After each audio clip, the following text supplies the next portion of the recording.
Shalom, selamat sore rekan-rekan hamba Tuhan. Hari ini saya rasa ini bukan khotbah tapi sharing. Mengapa? Karena saya tahu kita semua hamba-hamba Tuhan dari berbagai daerah yang berbeda. Mungkin saudara jemaatnya nggak banyak karena memang kotanya kecil. Saya juga berasal dari daerah, ayah saya hamba Tuhan dari kota kecil. Jadi memang tiap kota itu beda tantangannya. Jadi kalau gereja kami lebih besar ya karena di Jakarta. Saya hanya mau sharing saja apa yang saya lakukan, yang saya alami. Nanti dimodifikasi. Tapi kita semua adalah hamba Tuhan yang dipakai Tuhan di tiap kota kita. Yang setuju katakan amin. Berikan kemuliaan bagi Tuhan. Saya ingin buka dengan kesaksian pribadi. Tahun 2013 sampai 2014 adalah tahun yang sangat berat bagi saya. Karena gereja kami mengalami stagnasi. Saya sudah melakukan apapun, bikin kegiatan apapun supaya gereja itu maju. Tapi gereja tidak mengalami kemajuan 2013-2014. Memang kalau orang bilang gereja kamu lumayan besar, tapi saya tahu ada sesuatu yang salah. Pada waktu itu jumlah jemaat sekitar 7.500. Cukup banyak, tapi tidak ada pertumbuhan lagi. Jadi acara apapun saya buat supaya gereja bisa bertumbuh, tentunya yang paling diukur adalah jumlah ya, karena paling gampang. Saya ingat pada tahun 2013, waktu saya ditawarin dari Surabaya, ada gereja besar di Surabaya mengundang Benny Hinn. Dan biayanya sangat besar. Jadi pendeta dari Surabaya yang sudah almarhum telepon saya, Yosi, dia panggil saya Yosi. You mau terima nggak?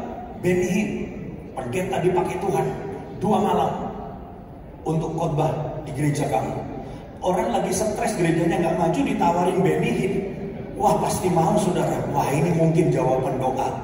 Jadi saya bilang siap om. Ingat 2 malam itu biayanya karena dia banyak bawa tim, bawa bodyguard saudara. Saya keluarin 3 miliar saudara untuk 2 malam itu. Dengan kata lain saya mesti jualan tiket saudara.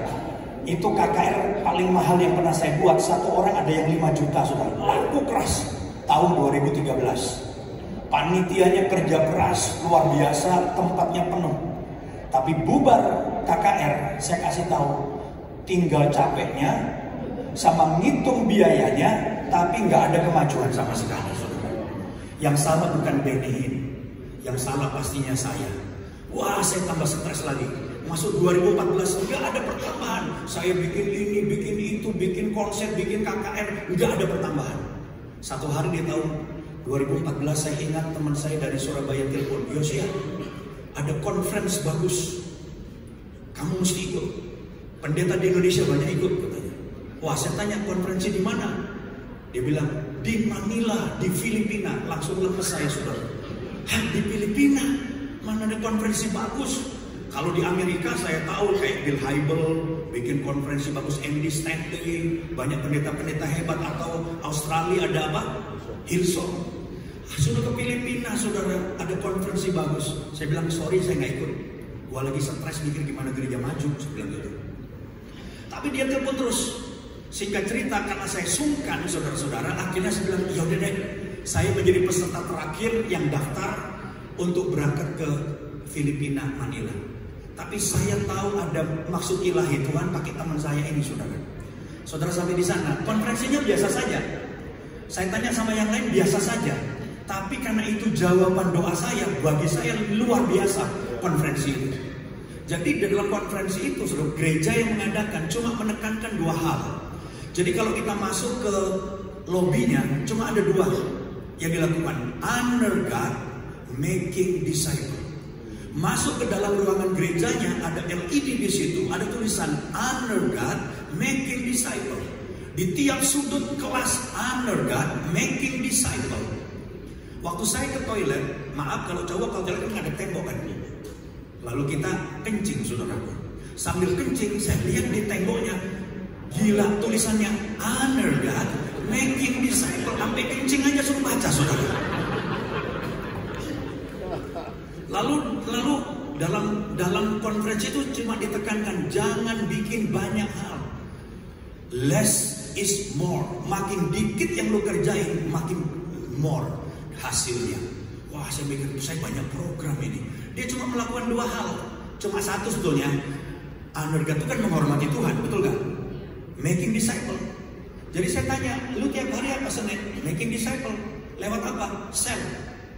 Pokoknya di gereja ini Senin ngomongin sel, Selasa ngomongin sel, Rebo ngomongin sel, Kemis ngomongin sel. Kita nggak ngomongin apa-apa, cuma ngomongin sel. Dan gereja itu berkembang sekarang tembus 100.000, saudara. Waktu-waktu saya datang itu sekitar 60-70 ribu. Saya pulang, saya nangkep pesan Tuhan. Itu akhir 2014, saya doa. Saya mengambil keputusan besar. Untuk apa? Merubah nama gereja. Orang bilang, yakin lu merubah nama gereja? Udah gereja kita tuh terkenal GBI Nafiri Allah. Sekarang karena saya fokus nangkep pesan Tuhan itu, ini jawaban doa saya dan saya merasakan kuat dorongan Roh Kudus. Saya rubah dari GBI Nafiri Allah menjadi NDC. Nafiri saya ambil, tapi D-nya apa? Discipleship Church. Jadi saya merubah gereja dari banyak program fokus kepada discipleship.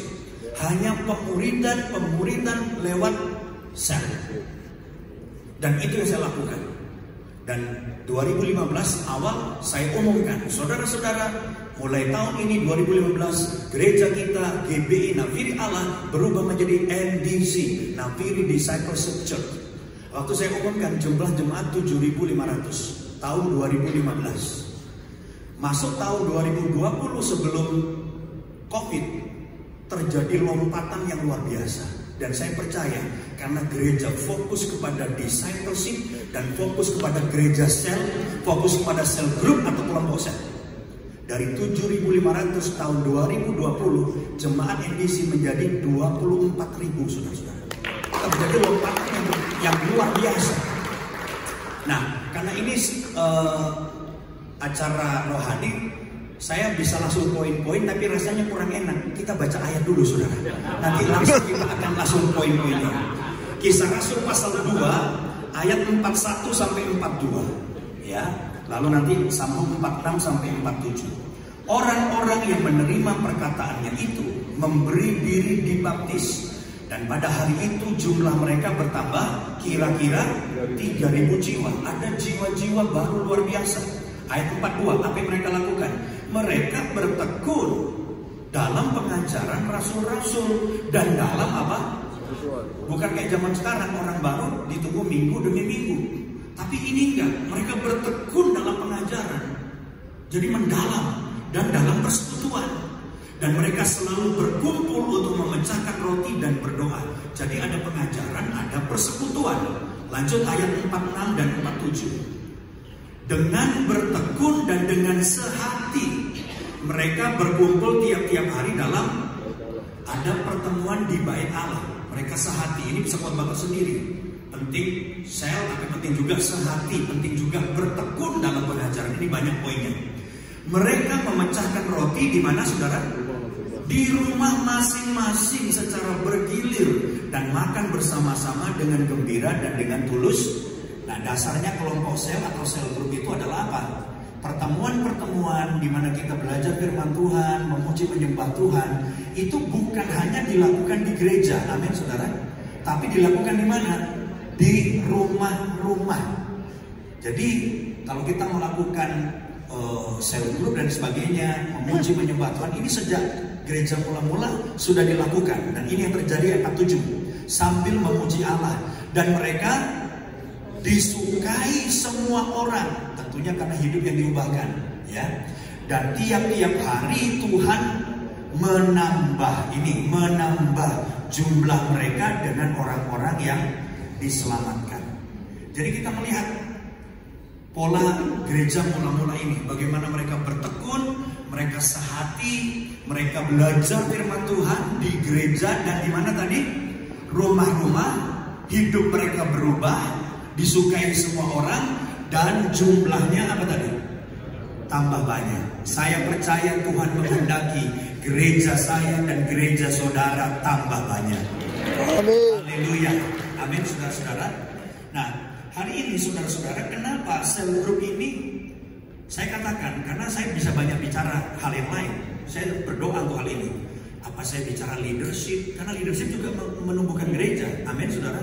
apa saya bicara manajemen, apa saya bicara doa banyak, tapi Tuhan menggerakkan saya untuk bicara bahwa sel group atau kelompok sel adalah kunci yang sangat dan amat penting untuk pertumbuhan gereja kita. Nah, kenapa, ada apa di dalam sel itu? Ini bagian pertama. Dan bagian kedua, apa yang gembala, kita semua gembala-gembala harus lakukan. Jadi cuma dua bagian saja. Bagian yang pertama, kenapa kok sel group atau kelompok sel ini menjadi kunci pertumbuhan gereja? Saudara bisa punya 10 poin, saya 5 aja. Ya 5 saja supaya kita bisa selesaikan. Yang pertama, lewat sel group itu lebih akrab dan tertanam karena memiliki komunitas dalam kelompok kecil. Saya ingin beritahu pada saudara, di Jakarta ini banyak gereja rame, parkir susah, cari kursi susah, tapi banyak orang kesepian. Kenapa saudara? Karena nggak punya teman. Menurut buku yang saya baca, seseorang bisa setia di sebuah gereja kalau minimal punya 8 teman akrab. Catat itu. Seseorang bisa tertanam, rasanya datang itu sudah nggak lihat siapa yang khotbah, nggak lihat siapa sih, ada artisnya apa enggak. Makanya di gereja kami tidak pernah diumumkan siapa yang khotbah, nggak perlu diumumkan. Oh ada bintang khotbah terkenal, nggak penting. Orang datang ke gereja itu kenapa? Dia punya komunitas, dia punya teman, dia sudah membayangkan nanti waktu masuk parkiran, apa kabar, ketemu temannya. Masuk gereja, udah dicariin kursi sama teman selnya. Jadi ketika kelompok sel atau sel group itu menjadi sesuatu yang penting bagi gereja kita, maka orang-orang akan punya komunitas, punya teman, nggak kesepian. Dan sekali lagi saya nggak bilang musik, pujian, penyembahan nggak penting, khotbah nggak penting, penting. Tapi saya mau kasih tahu, seandainya khotbah kita kurang bagus dan musik gereja kita kurang bagus, percayalah jemaat akan tetap tertanam. Kenapa? Dia nggak gampang pindah. Dia punya teman dekat di situ dan dia punya komunitas yang kuat di situ. Jadi ini yang pertama. Kenapa kok yang punya sel group kuat? Gerejanya pasti paling nggak bertahan. Jangan sampai pintu belakangnya bolong. Banyak pintu depan terbuka lebar, belakangnya lebih lebar, saudara. Jadi yang keluar lebih banyak daripada yang masuk. Tapi kalau kita punya sel group, percayalah jemaat akan lebih tertanam. Amen. Yang setuju bilang amin. Berikan kemuliaan bagi Tuhan. Yang kedua, ini juga bisa bertumbuh karena dapat mempelajari firman Tuhan dengan lebih efektif dan mendalam. Jadi khotbah-khotbah minggu itu lebih bersifat umum dan satu arah. Makanya materi sel di gereja kami itu sama khotbah sama. Yang dikhotbahkan sama yang dibahas di sel sama, tapi kita bikin formatnya dengan lebih detail. Jadi kalau di dalam sel group saudara-saudara itu pelajaran firmannya lebih mendalam dengan cara diskusi, betul nggak? Bisa diskusi nggak? Bisa, tapi kalau di ibadah raya nggak bisa diskusi, bisa tanya jawab. Dan itu akan jauh lebih mendalam. Jadi bukan cuma jumlahnya yang bisa bertahan, bahkan bertambah, tapi pemahaman firman Tuhan juga lebih kuat lewat sel. Yang setuju bilang amin. Oke, itu yang kedua. Yang ketiga, kenapa sel group itu kunci pertumbuhan gereja? Karena jemaat bisa saling mendukung dalam berbagai kesulitan dan masalah yang dihadapi. Dengan kata lain, unsur penggembalaan itu terjadi. Amin, saudara. Siapa yang menggembalakan? Bukan senior pastornya. Siapa yang menggembalakan? Ketua selnya. Jadi ketua selnya itu yang menjadi pemimpin dari sel group, itulah saudaraku yang mengarahkan supaya antar anggota sel itu bisa saling apa? Mendukung. Saya kalau tanya sama yang ikut sel di gereja kami, namanya core. Ya gereja kami, tiap gereja punya beda-beda ya namanya ya. Gereja di kami itu nama selnya core, Community of Revival, disingkatnya core. Saya tanya sama orang-orang yang ikut core atau komsel di gereja kami, wah mereka happy. Kenapa? Waktu orang tuanya meninggal, Pak, dia bilang enak saya, nggak beli kuaci, nggak beli kacang, nggak beli buah. Siapa yang bawa? Teman-temannya di sel. Wah, jadi semua yang ngatur, beres semua saudaraku. Aduh, sel ini adalah keluarga loh, lebih dekat sama keluarga saya, beda kota katanya. Jadi di situ ada penggembalaan karena saling mendukung dalam berbagai kesulitan dan masalah yang dihadapi. Kalau yang belum menikah kemudian menikah, wah paling enak punya komsel. Karena semuanya ikut membantu, jadi ringan. Waktu sakit, siapa yang besuk pertama? Wah, senangnya yang besuk pertama ketua komselnya.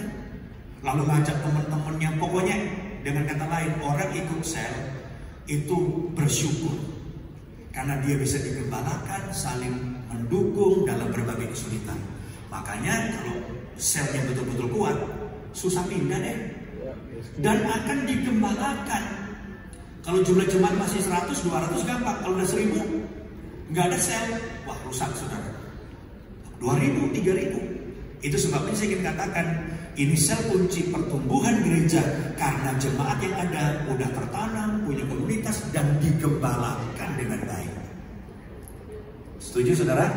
Yang setuju kasih tepuk tangan, biar semangat semuanya. Yang keempat, ini juga selain digembalakan, pemuritan dapat terjadi dengan efektif. Nggak mungkin senior pastor bisa memuridkan semua jemaatnya, apalagi udah ratusan, apalagi sudah ribuan. Itu sebabnya penting punya ketua sel. Itu yang menggembalakan dan memuridkan. Ini yang keempat, memuridkan. Makanya di tempat kami selain pemuritan itu bersama, ada pemuritan yang namanya one on one. Satu-satu. Itu yang melakukan siapa? Ketua sel. Jadi ada orang-orang tertentu yang dipanggil hari-hari khusus, ada pemuritan di sini. Ya, one on one. Jadi kalau kita punya sel yang sehat ya, yang bagus, nanti bagian kedua apa yang harus kita lakukan nih supaya selnya kita sehat. Tapi intinya kita bicara sel yang sehat, maka pemuritan akan dilakukan oleh ketua selnya. Sehingga semua jemaat itu tidak ada yang jadi anggota. Sebab kalau banyak jemaat semuanya bayi-bayi, semuanya minta-minta, semuanya minta perhatian, bisa mati muda pendetanya. Tapi kalau semua jemaatnya menjadi pasukan Kristus, semua jadi murid, itu kan very strong gereja itu. Makanya tergantung kualitas jemaatnya juga, bukan berapa banyaknya jemaat. Apakah mereka semua dimuridkan nggak? Jadi murid nggak? Nah, pemuridan bisa terjadi kalau sel kita sehat. Ini yang keempat. Yang kelima, yang terakhir, ini ada hubungannya dengan Pak Irwan tadi. Saudara perlu tahu, selain dokter, beliau adalah profesor. Profesor Irwan. Jadi saya bangga sama teman saya. Dia luar biasa, saya banyak belajar juga. Karena memang dia bukan saja ngerti, tapi memang badannya ini badan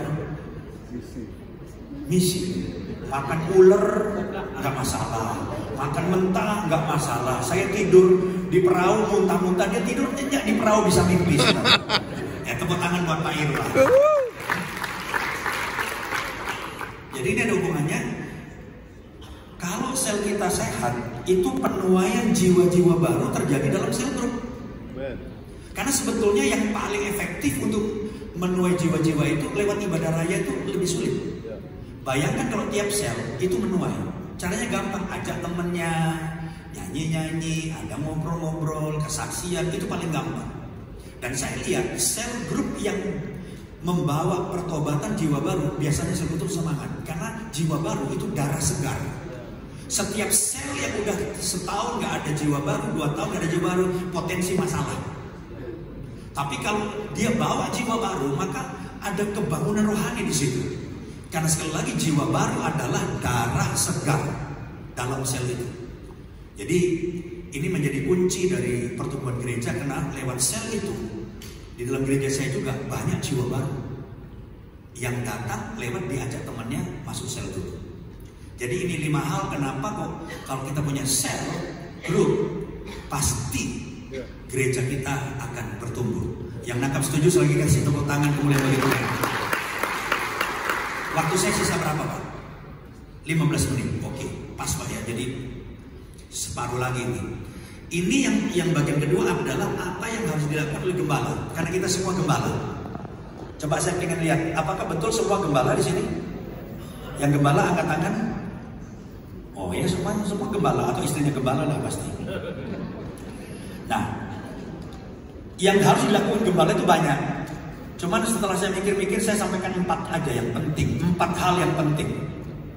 Yang pertama, saudara dan saya sebagai gembala, jadikan sel group sebagai yang utama dan bukan sekedar salah satu program. Yang menjadi kegagalan dari banyak gereja, sel group itu salah satu program. Gak bedanya ada programnya women, ada programnya youth, ada program kids, ada program doa, ada program dan lain sebagainya, ada program sel group. Tidak. Makanya saya punya moto di gereja saya, MDC sama dengan core. Core itu nama sel. Jadi MDC itu DNA-nya, sel-selnya adalah dari core. Core itu membentuk yang namanya MDC. Jadi dengan kata lain, MDC-nya gagal, core bubar, MDC bubar. Karena MDC itu selnya namanya apa tadi? Core. Core itu adalah sel group tadi. Jadi saya mau mengatakan, masuk tahun sesudah COVID, karena tantangannya makin berat, maka tadinya ada satu pastor yang menangani departemen sel atau departemen core. Tapi masuk sesudah COVID ini, semua pastor saya masukin menjadi pemimpin di core. Siapa pemimpin tertingginya? Saya as senior pastor di gereja NDC menjadi orang yang paling bertanggung jawab. Saya membawain semua pastor. Pastor membawai, ada itu nama-namanya ada sendiri saudara, membawai pemimpin sel atau core. Lalu satu ini membawai 5, masing-masing membawai lagi seperti itu. Intinya kita harus fokus melakukan sel group serta mengembangkannya. Jangan terlalu banyak program tengah minggu. Waktu saya pulang dari Filipina, KKR tengah minggu saya tutup. Kegiatan ini doang saya tutup semua. Karena kata kuncinya less is more. Makin banyak, makin gagal. Jadi kita tidak boleh banyak program. Apalagi zaman sekarang saling intip di YouTube, saling intip di Instagram, kita gampang tertarik untuk bikin banyak program. Jangan tertarik sama toko sebelah.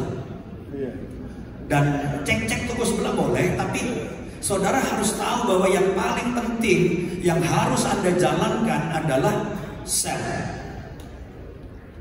Kalau ada banyak hal di tengah minggu, maaf perlu keberaniannya, tutup. Kayak gereja di Filipina, Senin ngomongin apa materi, Selasa pembinaan pemimpin. Pokoknya dia fokusnya ke sel. Jadi sekali lagi saya katakan, jadikan sel group sebagai yang utama dan bukan sekedar salah satu program. Dia tuh kayak DNA saudara. Seperti itu yang pertama. Yang kedua, kalau kita mau benar-benar melakukannya dan berhasil, kita sebagai gembala, sistem pengkaderan harus dilakukan dengan sungguh-sungguh untuk mencetak pemimpin sel group. Jadi saudara harus punya sistem pengkaderan. Sebab nanti kalau jumlah selnya anggotanya makin banyak, tidak boleh lebih dari 30 atau 40. Harus membelah, betul gak sih? Pada waktu membelah, saudara akan kesulitan kalau nggak punya sistem pengkaderan. Makanya di gereja kami, ketika sebuah sel ada, itu ada yang namanya main team. 3 orang saudara pilih paling bagus, itu 3 dikader sama saudara. Nah, ketika saudara makin membesar, salah satu dari main team saudara harus diusulkan kepada gereja untuk menjadi calon core leader. Kalau teman saya kan calon core leader atau calon pemimpin sel. Jadi sistem pengkaderan itu harus dibuat, nggak bisa entarlah Roh Kudus menunjuk siapa, nggak bisa. Jadi saudara ketika selnya udah makin berjalan baik, setiap pemimpin sel harus punya paling nggak 3 orang. Itu yang sudah diamati dan begitu sudah membesar, diusulkan. Maka di gereja kami ada kelas namanya calon core leader, CCL. Ada kelas main team untuk yang wakil-wakilnya core leader, ada kelas calon core leader, ada kelas advance untuk yang sudah jadi core leader. Dan itu intinya kita harus mempersiapkan dari sistemnya. Kalau tidak, nanti runtuh semua. Kenapa? Kita punya pemimpin yang lemah. Ingat, kalau pemimpinnya lemah, sangat berbahaya. Bisa terjadi bedol desa, percaya saya. Ya, ini yang kedua. Yang ketiga, pastikan sistem mentoring pemimpin sel dari atas ke bawah berjalan dengan baik dan efektif. Sistem mentoring itu penting, saudara. Dari saya sebagai senior pastor kepada para pastor, ini mesti berjalan. Para pastor kepada head core leader, itu harus berjalan mentoringnya. Head core leader kepada core leadernya, itu juga harus berjalan. Jadi sistem mentoring harus berjalan. Jika sistem mentoring tidak berjalan baik, maka kelompok sel kita sekali lagi dalam bahaya. Kenapa dalam bahaya? Karena apa yang disampaikan dari atas akan nggak jalan. Betul nggak? Jadi saudara harus memastikan sebagai gembala sidang, dipanggil semua pemimpin, jalan nggak? Melakukan mentoring nggak ke bawah dalam bulan ini? Itu ada absensinya. Itu harus dipantau betul. Kalau gereja makin besar, ini nggak berjalan, bahaya. Jadi pastikan sistem mentoring berjalan dengan baik. Dan yang terakhir, saya rasa saya nggak banyak-banyak, bisa banyak, tapi ini saya rasa saya akhir sampai nomor 4 ini yang terakhir. Pastikan bahwa setiap pemimpin sel group memiliki, saya istilahkan teologianya, value-nya, dan culture-nya sama dengan gereja lokal. Jadi teologi dari semua ketua sel group, saudara, values-nya sama culture yang harus sama. Saya tidak hanya menceritakan success story. Saya bulan kemarin, saya kehilangan 2 grup bedol desa. Saya katakan kenapa?